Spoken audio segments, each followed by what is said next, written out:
What's going on, everybody? First of all, I just want to say thank you for whoever sat there and watched that last stream I posted on YouTube and sat through that whole 3 hours of drafting. It ended up finishing around like 9:30, so it was like 5.5 hours. It's pretty ridiculous. I'm like thankful that I got invited to that league. It's a lot of money and I can win a lot of money, but just the whole drafting period was just like almost exhausting. Like it was just I don't know, but they did say next year that they will put a time limit to 2 minutes instead of five, so that should help a whole lot. That's obviously not my main draft. My main draft I do this weekend, which is September 1st. That's kind of where like it's just strictly offense, not that offense defense. It's that one is a little more confusing to me, but just the strictly offense is definitely what I'm way better at. So I just wanted to start off by saying thank you guys. If you did, whoever was commenting, whoever was helping, it actually really helped me. I really hope I do win. That would be awesome. It's like $2,400 possibly, but I haven't posted in a while. I've been kind of sick. I'm still kind of nasally, but if you guys can hear it, I don't know. But um, obviously Andrew Luck retired like 4 days ago, 5 days ago. No, it was during the draft. So he retired. I just wanted to briefly talk about it. Everybody knows. It's sad. It's sad he got booed off. I think he deserves like a different way of exiting. Like I feel like he should get on the field again. Maybe do it like NBA players do when they retire and like have a big like ceremony at the end of their last game or something. Like it's just sad. Like there's reasons for him leaving. It's his health. Like he can't stay healthy. He averages per game 16 hits. He gets hit 16 times every single game. It's the most by any quarterback ever. So, like, there's no wonder he can't play anymore. Like, he's always rehabbing. If you're rehabbing, you're not enjoying life. So, if he wants to go enjoy his life, then he can go enjoy his life. If Lamar Jackson were to retire, it would suck. But I mean, there wouldn't really be no reason, I guess. But if he was in the same situation as Luck, like I would never boo Lamar like that. That's just like, come on, Colts, come on. Uh, but yeah, I just want to say a few words on that. I thought it was extremely disrespectful for the people who booed him, but it does suck. But y'all still got the best backup in the league, and I'm not saying you can win the Super Bowl, but I still think that team can make the playoffs. So today I'm just gonna talk because most people haven't done their drafts. A lot of people have, so it's like I don't know. A lot of people like to do it after week 4, just because based off injuries and people getting hurt, like Lamar Miller, who got drafted, tore his ACL. Andrew Luck retired. People drafted him in that last draft, so it's smarter to do it week 4 if everyone can. I know it's like Memorial Day weekend or whatever it is, Labor Day. I don't know which one, but it's smarter. So if the whole group can do it, then do it week 4. But I'm just gonna do guys who have a high ADP and the guys who have a low ADP that you should like the guys with a high ADP you should just stay away from. The guys with like a low ADP that are going like 110. I don't know if that makes sense actually. Am I saying that right? A high ADP. No, okay. So if a guy with a high ADP that you should like get probably because like he's way too underrated, and then the low ADPs like you need to stay away from some of these guys. So I'm trying to help you with that. Try to help you with your drafting process since, like I said, most people will be drafting this weekend. So guys that I think are getting drafted way too late in rounds, like and that you could snag. And I'm just gonna start with one of like those guys. So Marvin Jones, big time force in fantasy the last like 4 years, except for last year. Um, he got hurt. He's still with Matt Stafford, who's healthy. He's healthy. He actually looks really good in preseason. He looks pretty quick. He's getting drafted at 104, so round 10, or no, that would be round 11. No, what? I don't know, 104. So yeah, round 10, pick 4. So like that's crazy, man. Obviously, Kenny Galladay's there. It's going to take a lot of his catch receptions, some of his receptions, but I still think Marvin Jones is going to be very usable in fantasy. So he's one guy that you should keep on your radar in the late rounds. Cortland Sutton. He's the number one receiver for the Denver Broncos. His ADP, which is average draft position, if you guys don't know, is 117. So round 11, pick 7. Uh, he's the number one receiver for the Denver Broncos. Like, I get it. Flacco doesn't like big time receivers, like big receivers, I guess. He was really good with Anquan. I'm not saying Cortland Sutton is Anquan, but Cortland Sutton is pretty nasty. So I think if he's going round 11, like you could literally reach on him like round 9, round 10. There's just not better receivers than Cortland Sutton, I feel like. So if you get him in round 11, I feel like you're getting a steal. So the next guy is Adam Humphries. I get it. He's on the Titans. Mariota looks really bad. He looks worse than ever. Mariota's just not good. Like, they need to just switch to Tannehill. Maybe draft a quarterback next year. Tua Tagovailoa, whatever the frick his name is, however you say it, or the other guy from Clemson.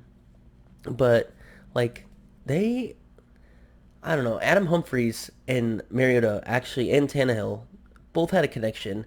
Adam Humphries was a little banged up. I think he's back now. But he looks like the safety valve of the Titans. He looks like he'd be a really good pick, and his ADP is 160, so he's not even getting drafted.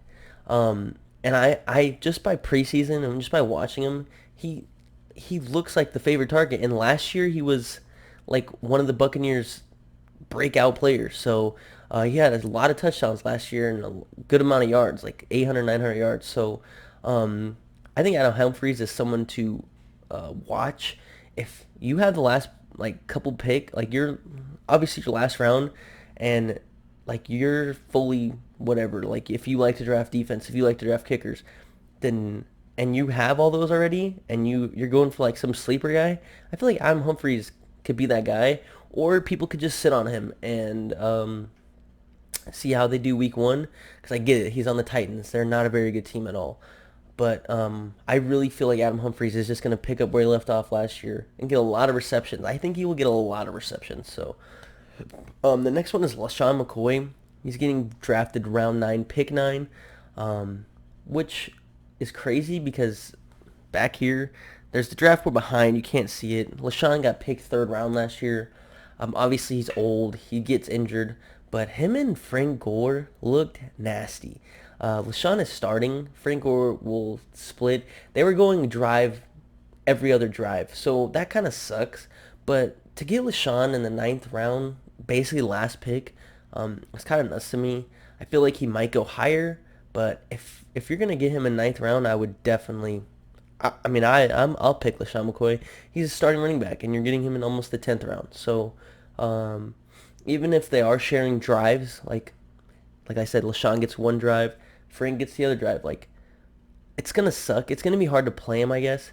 But that's not saying like Frank Gore's gonna stay healthy or LeSean could get hurt. They're both old, but like I just feel like LeSean is just nasty. He could even get traded possibly. Like, I doubt that's gonna happen, but I think getting LeSean in the 10th round basically is definitely a steal, and that's something I would look for. So the next one is Adrian Peterson.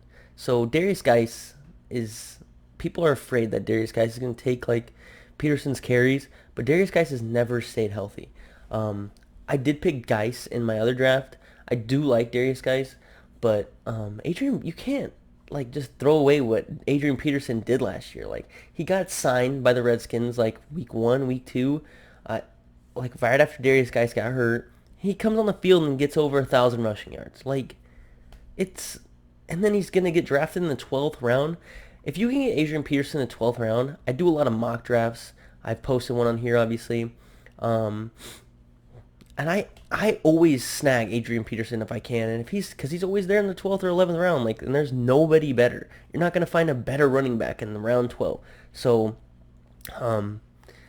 if he's there, snag him, please. But those are pretty much just 5 guys. I just put 5 guys, just guys I was looking at and their average draft position, and just like I just feel like they're better than their average draft position, I guess. But these are the 4 guys that I think are drafted a little too high, and I think some of them you should just stay away from completely. Like they're obviously going to get drafted because whatever reason, people have high hopes on some of them. People just like that player, but I'm staying away from these guys. Um, Most of these guys. To start is Derrick Henry. I don't like Derrick Henry. Derrick Henry is just not doing it for me. Like, I get it. His last 3 games were incredible, but Derrick Henry is a guy that if his team isn't winning, he's not getting fantasy points. He's getting 50 yards, no touchdowns. Like, his team, that's just statistically how it's been. Like, if you just look back. But if he's winning, then that's when Derrick Henry, if their team's winning, that's when Derrick Henry goes off. Like, and most of the time, Derrick Henry goes off when it doesn't even matter. Like, they could be getting blown out and he runs like an 80-yard run. But like, you don't want that on your team, especially in the 4th round, high pick 4th round. No, like, I'm not drafting Derrick Henry, and if it comes back to bite me in the ass, so be it. But he's screwed so many people over in the last 4 or 3 years, however long he's been in the league, that I'm not taking that chance. So I just don't draft Derrick Henry, please. Plus, he's on the Titans. I talked about Adam Humphries, actually, obviously, but like, just don't draft Derrick Henry. The next guy is Joe Mixon, and it sucks for me to say this because I love Joe Mixon. I still think he's gonna do good, but 2 of his offensive linemen are hurt. Andy Dalton looks awful. Adrian Green is hurt. Tyler Boyd is all they have, like, as a receiver. I just the offensive line looks awful. Andy Dalton just looks like crap. So if the quarterback, if they're daring like Andy Dalton to throw, they're gonna stack the box against him. Like, that's what I would do. Stack the box against Andy Dalton. Like, he's dog meat. They need to draft another quarterback. Their backup looks 10 times better than him. Driscoll needs to start. Andy Dalton is not it. He's gonna ruin Joe Mixon's season. I can almost guarantee it. The only thing that might help Joe Mixon is like checkdowns. If Joe Mixon can get a lot of checkdowns, and you're in a PPR league, then you'll be fine. But like, I love Joe Mixon. I probably will still take him in the 2nd round, pick 19. Like, if I can get him late 2nd round, for most part he's going like right at the beginning of the 2nd round, and I don't know. Like, it's just hard for me to take him with that offense being so bad. But just put all those into factor when you're drafting him, or when you're thinking about drafting him, how crappy his offense is and how his offensive line is banged up. So the next one is Zeke. He's going at 5. I just, I don't know. I've been in mock drafts where I had the pick 4 or I have the pick 5, and I don't know. Like, it's so hard to pass on him because he's Zeke and he should be number 2 or number 3, but like I can't, because I just read today that he literally could hold out till week 6, and Jerry Jones is like fine with that. Like, oh, we're fine with him holding out till week 6. Like, no, fantasy owners are not fine, Jerry.